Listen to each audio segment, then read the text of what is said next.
In this lesson, we're going to learn how to create terrains. Alright, so let's go ahead and open up our scene.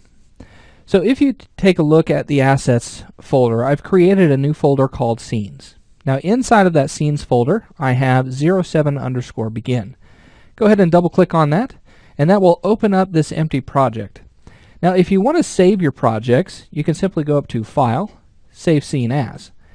And then you can save it wherever you would like that to be. In this case, I would save it in the Scenes folder. Alright, so now that we have our scene ready, let's go ahead and create a new terrain. This can be done by going up to the top, going to Game Object, 3D Object, and Terrain. You could also go to the Hierarchy tab, and go to Create, and then 3D Object, Terrain as well.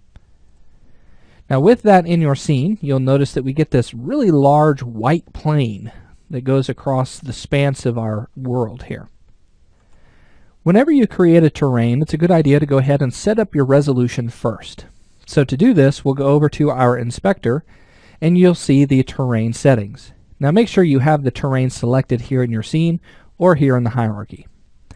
Click on settings and you'll want to scroll down toward the bottom and you'll see resolution.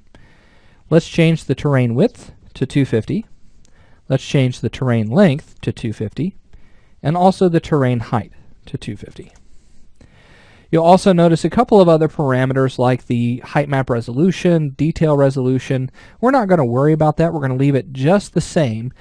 What that is going to do is it's going to give you a little bit more detail per pixel on your terrain.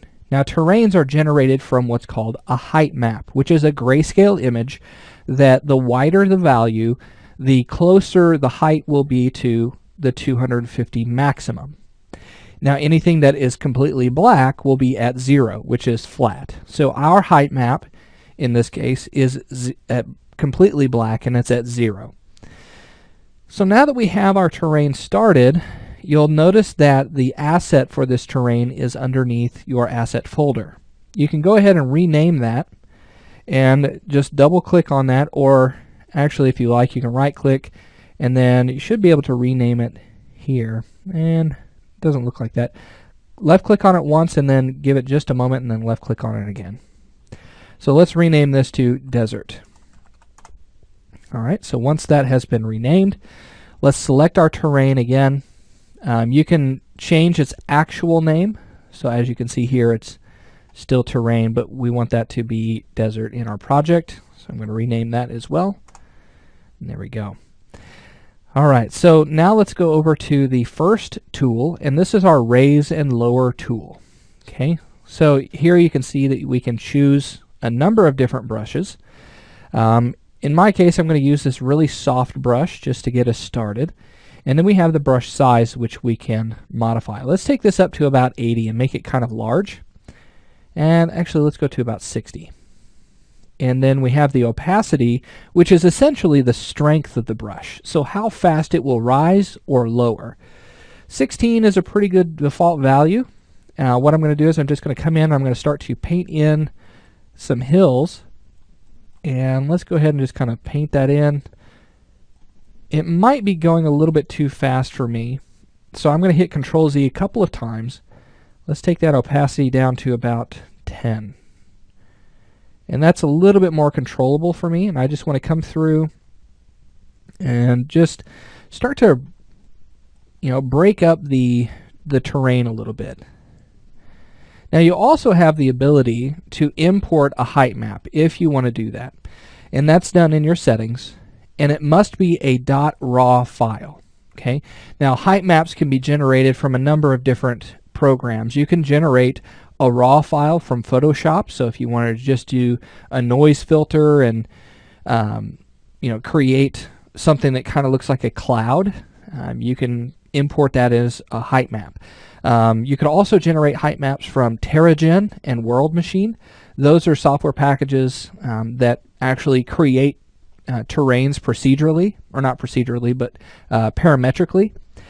And then you can export those out as height maps and you can bring them right here inside of Unity. So a number of different ways of doing that.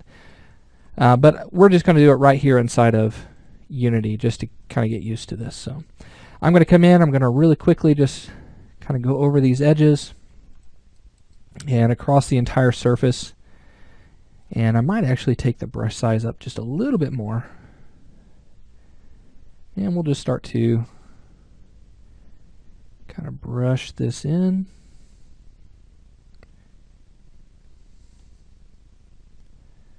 And then you can see that it's, just creating a very rough surface at this point. We're trying to create something like a desert. So we don't want anything treacherous like mountains or anything like that. Something that the player could traverse if needed. Okay, and so I'm just kind of breaking it up. And you'll notice that after we finish painting, it kind of smooths itself out a little bit based on the detail. And it kind of down reses, so that way it's easier to work inside of the scene. Okay, so we're just going to come in and we're going to paint this out. Some areas might get a little bit higher than others. That's totally fine. We're just trying to block this in right now. And then what we're going to do after this is I'm going to show you how to lower that terrain, so that way we can create pathways. So there is no method to what I'm doing here. It's totally random on what I'm doing. I'm just trying to create some elevations, trying to break the entire thing up. Okay. So once we have that set to something that we're happy with, then what we can do is we can just come in and we can start to create the pathways that we would want for our terrain. Now I'm creating a game here with you that is basically going to be a collection type game. Our collector bot is going to be running around trying to collect enough energy to shut down the mothership, and it will also shut down the enemies. And so you're trying to do that before the enemies touch you. And so what we're going to do is we're going to create kind of something like a desert, and we're going to create these pathways that are blocked off by rocks and things like that. So to start creating those pathways, what I'm going to do is I'm going to come up here to this little navigation tool up in the corner, and we're going to click on the Y axis, and that's going to give us the top view. And then I'm going to click on the box right here in the middle, and that's going to switch it over to an isometric view. So that way it's truly at the top. Now let's go ahead and grab this brush right here, and I'm going to take my brush size down to maybe about 40 or so.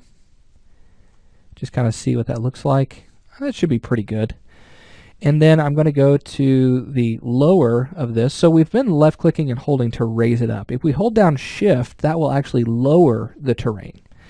So right here in the middle, we're going to create the spot that our mothership is going to be.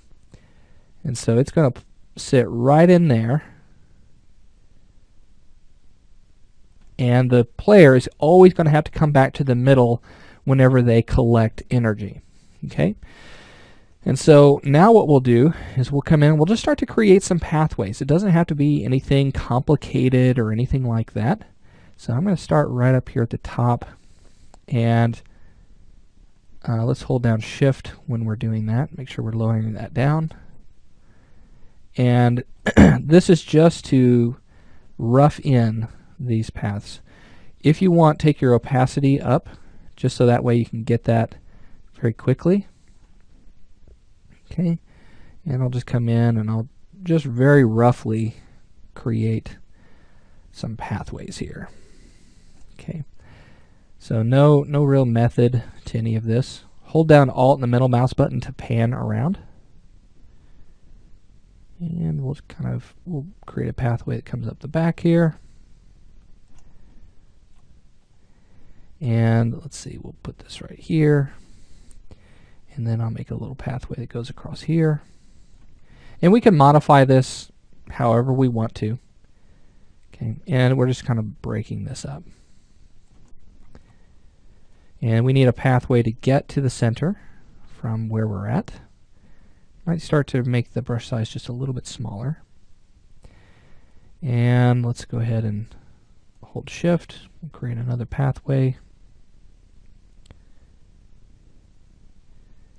Okay, and we'll start to get a little bit more interesting shapes as we go along here. Okay, and we just want these to kind of terminate into one another. creating something that looks kind of like a maze. And we'll create these little pathways that kind of go off into dead ends and things like that.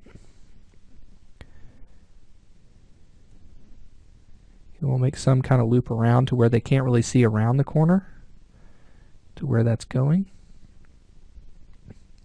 And what that does is it creates an area in which the player thinks that they're going on a journey, but they always come back to the main path that will lead to the main part here. So holding down Shift still, kind of creating these areas here. And then we'll create a couple more paths. Okay, something like that, and then I'll have a couple of dead end paths here.